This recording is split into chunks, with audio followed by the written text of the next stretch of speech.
What does the largest gathering of snakes in the world look like? What unusual material do Asian swifts use to build their nests? And what are the unique features of termite mounds? Now you'll learn and see everything. In this episode, I'll show you the dwellings of different animals. Let's go!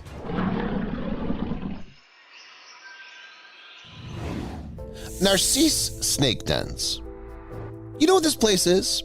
This is one of the largest clusters of slithering creatures in the whole world.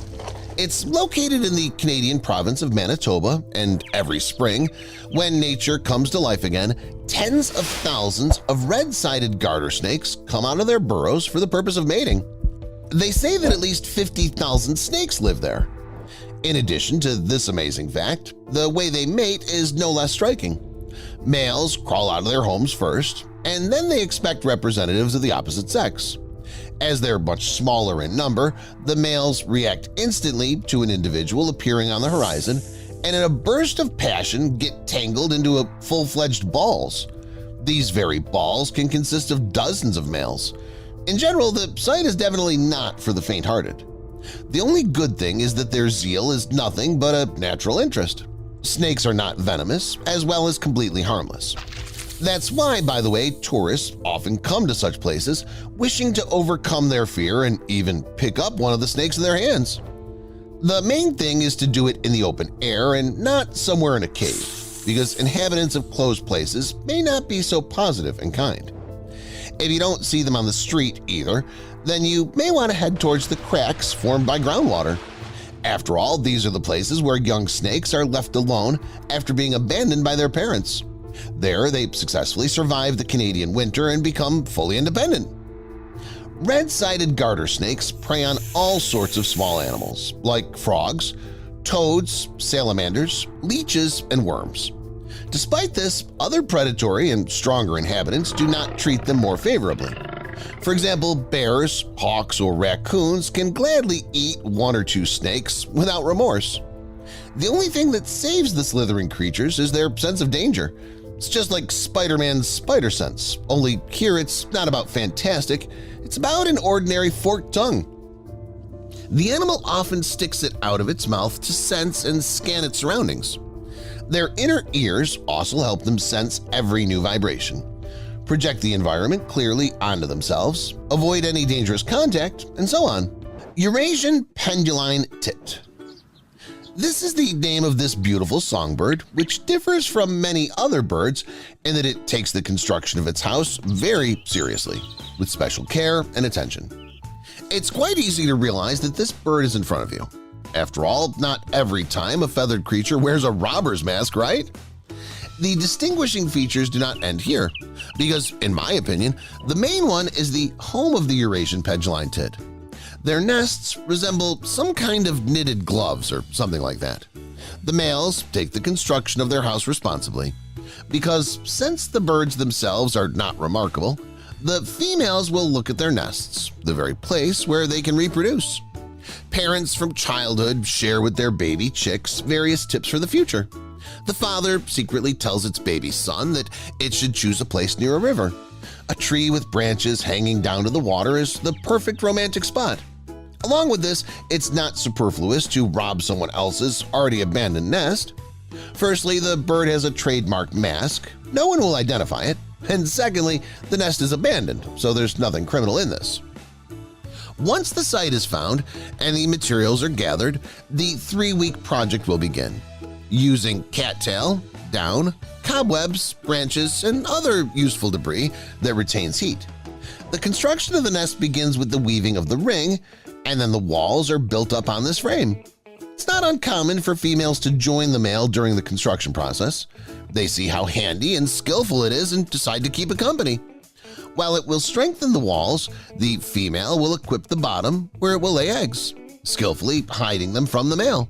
After all, if it sees the eggs in its nest, it will immediately fly away, begin to build a new home, and look for another companion. In one season, the Eurasian penduline tit breaks the hearts of 7 to 10 ladies. But truth be told, it should be noted that one female is lucky. The one that ends up with it at the end of the season will become its mate. Swiftlets. These birds of the swifts family are much more reliable than the Eurasian penduline tit, and much more is an understatement. Swiftlets are monogamous to the core. As soon as they find their mate, they immediately start building a nest. But it's not made of stones or even twigs. It's much more interesting. The main material for construction is their own saliva. It contains an insane amount of protein, because of which makes the mucus become viscous and quickly freezes like superglue. By joint efforts, their nest is built quite quickly, and then the care of the eggs begins. The father takes turns incubating the eggs for a month, and when the chicks finally hatch, the father and mother start all over again. Yes, even the nest is rebuilt. The wheel of life goes round and round 4 times a year. Imagine how many chicks a couple can produce in their 10-year life. People scrupulously watch swiftlets, but not for the sake of researching their chicks, as it may seem at first glance. They're much more interested in their saliva, which is considered a scarce product and a delicacy sold in elite restaurants in the form of soups. Termites. I'm sure you've all heard of these creatures, but these insects are much more interesting than you imagined. They create underground cities, the size of entire countries, and destroy settlements by eating up to 992 pounds of wood a year. How many of these groups are there? You can count for yourself. All we know is that the weight of all termites is equal to the weight of all vertebrates on Earth. Of course, when a horde of termites is so massive and unstoppable, they need appropriate lairs, houses where they can live comfortably and conveniently. Houses are built by so-called worker termites. This is a caste of laborers which are engaged in construction literally around the clock. They almost never rest and work for the good of their society. All those structures of chewed pulp, mud, saliva, and other things several feet high are their work. But structures above the ground are only a small part of what they can do. An underground city in Brazil, for example, broke all possible records. Its area was 88,800 square miles. It became the largest biological network in the world. Scientists believe that it took at least 3,800 years to build it. Leaf-curling spider. It's a creepy homebody which is ready to leave its shelter only in a few cases: to eat, to repair its cobweb, or to find the love of its life. Only the males bother with the latter. They look for available females and move into their house. There they'll have total idyll, harmony, and love. The couple will be so caring and sensitive that as soon as they have babies, they immediately put them in special leaves, which will serve as full-fledged home for them. The mother wraps this kind of kinder surprise with an additional layer of cobweb and hangs it far away from its home in dense foliage. The clutch weighs up to 200 milligrams, almost 4 times as much as the female spider itself. The leaf layer helps the young to defend themselves from predators. Surprisingly, when the spider grows up, it doesn't leave the leaf. On the contrary, it'll get much more accustomed to it, then it will live in it further, leaving the lair only for reasons mentioned above. Gloomy octopus. I bet that none of us would have noticed the lair of this creature if we were underwater with a snorkel. The gloomy octopus, despite its pessimistic outlook on life, skillfully disguises itself using many improvised materials. At the same time, it communicates well with its congeners and uses their help when necessary.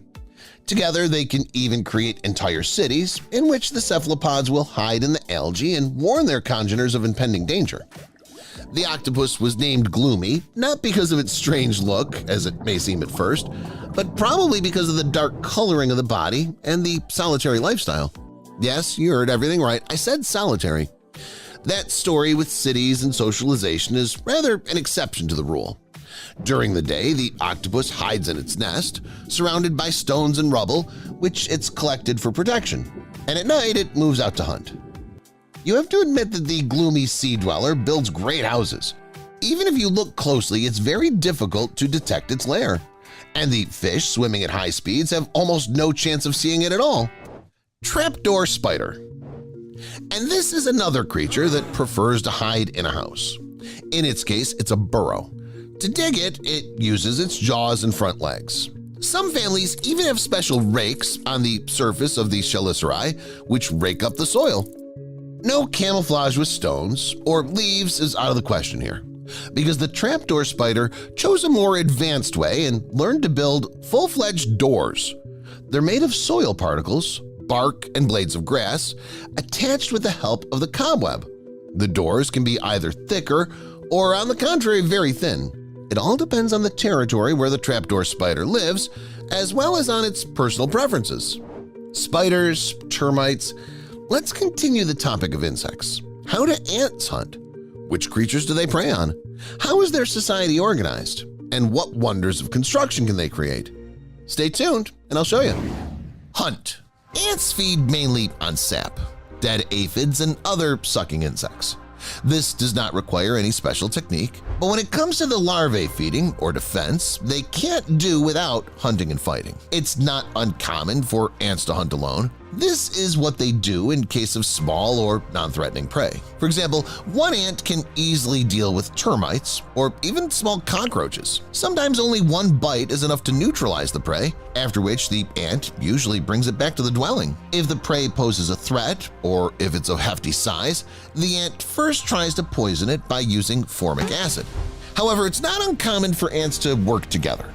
A colony of ants is one superorganism in which each individual performs a different function. With their numerous troops, ants are able to hunt even very large animals, such as big grasshoppers or bug sticks. Ants attack their prey on all sides and start biting and carve it, aiming at its most vulnerable spots. They use their mandibles to inject acids and toxins into the prey's body. An insect can hardly withstand such an onslaught.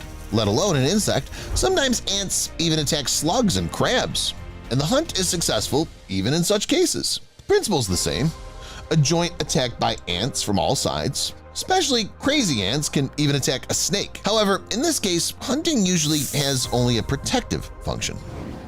But more often, ants fight with each other. However, not within the same colony. On the contrary, there's usually complete order within the colony, and each ant tries to support its congeners. The exception may be overpopulation or the presence of sick and useless individuals. Then ants may get rid of some of their congeners. Wars between colonies of different ants and even ants of different species are common. As a rule, such battles are fought over territory. Interestingly, ants, being smart insects, do not stage stupid massacres trying to crush the enemy by numbers alone. Ants use tactics. Usually, the weakest ants get in the first rows, and their task is to get as far as possible and take as many enemies with them as possible. Next comes experienced fighters, which take over the territory and kill the remaining enemies. The colony that defeats the enemy wins the territory and expands. In addition, ants sometimes raid on other anthills and nests. This can be a full-fledged stealth operation. Ants must invade quietly and inconspicuously to make everything as perfect as possible. What's interesting is that ants not only eliminate enemies and take over territories, but they can also take insects captive. Other ants are dragged by force to the winning colony, where they'll work together with the others from now on. It's amazing how ants are similar to humans in terms of fighting. However, that's not the only similarity. Like us, ants have domestic animals, but not to make them happy or to cheer them up, but purely for beneficial purposes. Ants' main domestic animals are aphids. Ants, they're something like cows for us. Aphids feed on sap and secrete sugar as waste in the form of sweet droplets called honeydew. It's an important source of energy for ants, so they create whole colonies of aphids to feed themselves. In turn, ants value and appreciate the aphids. They provide them with food by moving them from plant to plant and protect them from their natural enemies, different insects. Aphids overwinter in a warm anthill, and ants care for their eggs as they do for their own. Hierarchy. At the beginning of the episode, I said that a colony of ants is essentially one superorganism. They act cohesively, cooperatively, and efficiently. And this is not just because they're hard workers. This is largely due to the hierarchy of the insects. The main individual in an ant colony is the queen ant or the ant mother. It's usually the largest ant in the entire colony and can easily be distinguished from the others.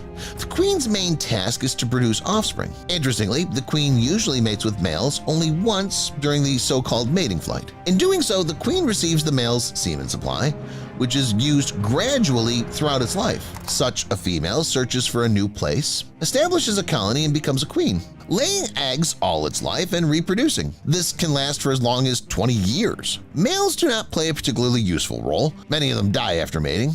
So it's females, which sexual system is suppressed during the queen's life, that form the basis of an ant colony. Most of the ants we've ever seen are females. They're divided into two main castes: soldiers and workers. Usually these soldiers are larger than the workers. Their task is to protect the queen and the eggs, guard the anthill, food, aphids, and participate in combat operations, which I already told you about.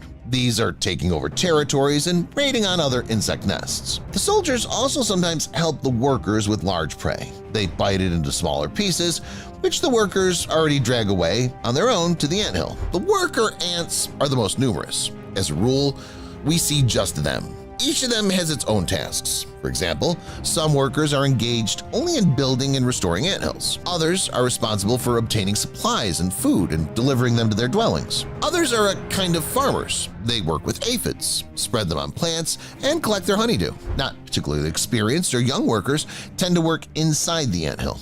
They set up housekeeping inside, dig new passages and cells, and keep an eye on the larvae. And some workers are in liaison with the soldiers and provide food for the warriors. As a rule, the functions of an ant worker do not change for almost the whole life. Only age. When an old ant is no longer suitable for a certain activity, or sudden death of most of the colony can affect the change of activity.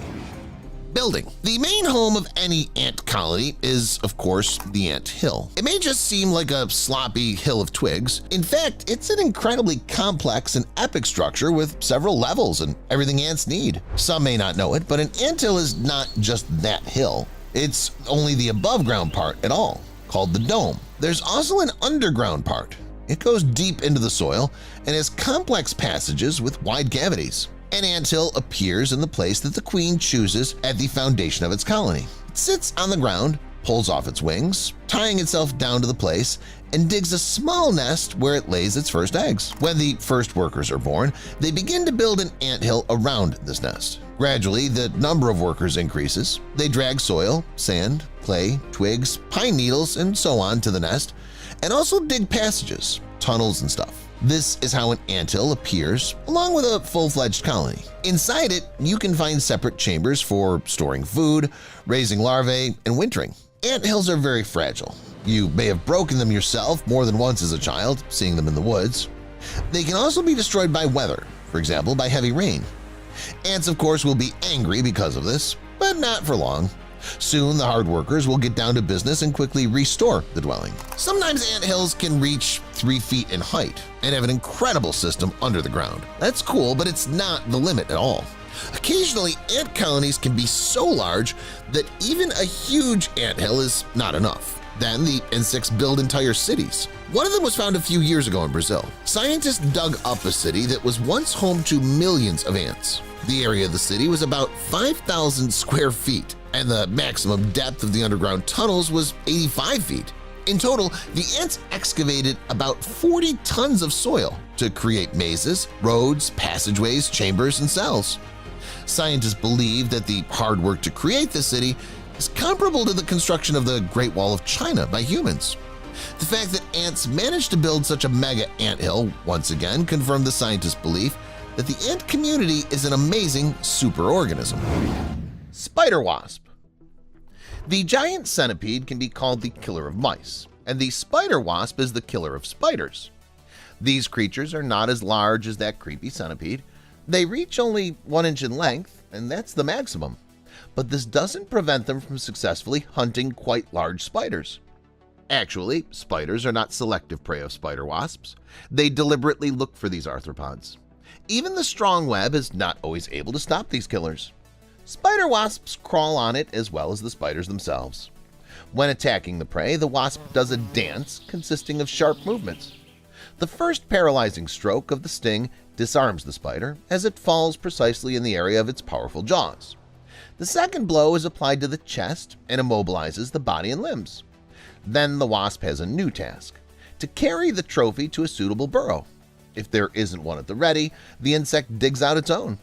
Then it grabs the spider with its jaws and drags it along the ground. The wasp has to rise periodically in the air without its heavy prey to check the way. Having placed the spider in its burrow, the wasp lays eggs on it, falls asleep, and camouflages the entrance. After a few days, a larva emerges from the egg, which begins to eat the still living but completely immobile prey. Wolverine. If all the previous animals may have been new to you, then everyone has definitely heard of the wolverine. It's a well-known fact that these animals are not very big. They weigh about 33 to 44 pounds and aren't even 3.5 feet long. It's known that they're predatory, aggressive, and crazy. But do you know how crazy they are? For example, a wolverine can fight a caribou weighing over 220 pounds, defeat it, and then devour it. Of course, a wolverine won't eat a deer in one go. It's not a black swallower, but it can easily devour a part of a deer. Even wolves may get it. Sometimes a wolverine fearlessly fights several wolves at a time. Generally, wolves win, but in a one-on-one fight, a wolverine can defeat a wolf. According to some reports, a pack of wolverines can even defeat a polar bear, but there's no official confirmation. Golden eagle. And now let's move into the sky, where the golden eagle reigns. This is the largest eagle in the world, reaching almost 3.2 feet in length and weighing up to 13 to 15 pounds. Basically, the golden eagle hunts a variety of small-sized game such as hares and rodents, but sometimes some bigger animals are caught in its paws and beak. For example, wolves, which suffer from wolverines or foxes. They're clearly larger than golden eagles, but the eagles are not afraid of this. Their incredible strength is enough to lift a giant animal in the air. After that, golden eagles usually drop their prey down, it crashes, and the bird of prey proceeds to dinner. The ability to eat larger prey than itself can be called a superpower, and so all the animals I've told you about can be considered unusual. But other animals also have superpowers. Some jump incredibly, some are very strong, and some can shoot blood or heat up like the sun. Keep watching to see these and other super animals. Dung beetle. No less cool is the next animal from this episode. Everyone's heard of this insect. Everyone knows that the dung beetle is constantly busy rolling and pushing its dung ball. But what's so interesting about it? Well, the ball seems light and small only to us. To the beetle, it's an enormous weight. Dung beetles themselves weigh a couple of grams, but they push a ball of weight up to 1.7 ounces. For comparison, it's about the same as if a person were pushing a car weighing 1.5 tons forward all day. But this isn't the limit. A few years ago, scientists conducted an experiment and found that the dung beetle is able to lift a weight equivalent of 1,141 of its body weight. This is the ultimate power lifter. Desert horned lizard. Each animal defends itself against its enemies in its own way. Some emit a foul-smelling liquid. Some run away. This lizard deals with its enemies bloodily. If a predator attacks it, it shoots blood out of its own eyes. It aims at the eyes of the enemy. Its blood has a disgusting taste and causes severe irritation because venoms from ants eaten by the lizard accumulate in it. The superhero reptile can spend a third of its blood volume on epic shots without harming itself. Pistol shrimp. And the next animal is capable of performing real miracles, unless, of course, blood shots don't seem like a miracle to you. The pistol shrimp is a first-rate marksman. One of its claws is longer than the other. Scientists call it a pistol. That's because with this claw, the shrimp is able to click with incredible force and speed. Squeezing and unclenching the claw at the speed of a bullet, the animal shoots jets of hot water at its opponents. Why hot? Because the insane speed of the click causes a flash of light, and for a split second heats up the pistol shrimp's claw to 5,000 degrees Celsius. That's about the same temperature as the surface of the sun. In addition, the click is also very loud. At the moment of the click, the volume reaches 210 decibels, which is even louder than the sound of a jet fighter taking off. Thanks to such manipulations, the pistol shrimp is able to stun the fish it hunts or drive away predators. They'll swim away in terror after the demonstration of such an unusual gun. That's all, guys. What superpower would you like to have? Let me know in the comments. Thank you for watching, and see you later.